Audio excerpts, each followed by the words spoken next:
Zeyipofu. Turabasuje mwe mwese mukurikirana Zeyipofu TV. Muri uno mwanya reka tubasomere itangazo rivuga kwitabwa muri yombi rya Ingabire Umuhoza Victoire. Uko urwego rw'igihugu rw'ubugenzacyaha rubitangaza ruravuga ruti ribu ibisabwe n'ubushinjacyaha tariki ya 19 Kamena 2025 yatangije iperereza kuri Ingabire Victoire Umuhoza mu rwego rwo gushyira mu bikorwa icyemezo cy'urukiko rukuru mu rubanza rurerwamo Somana Sylvain na bagenzi be kugira ngo ashyikirizwe urukiko. Ingabire Umuhoza Victoire akurikiranyweho hamwe na bagenzi be ibyaha birimo kurema umutwe w'abagizi ba nabi no gutegura ibikorwa bigamije gukurura imvururu muri rubanda.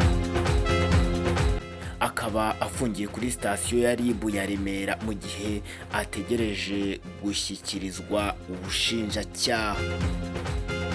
Iri ni ryo tangazo ryatanzwe n'urwego rw'ubugenzacyaha.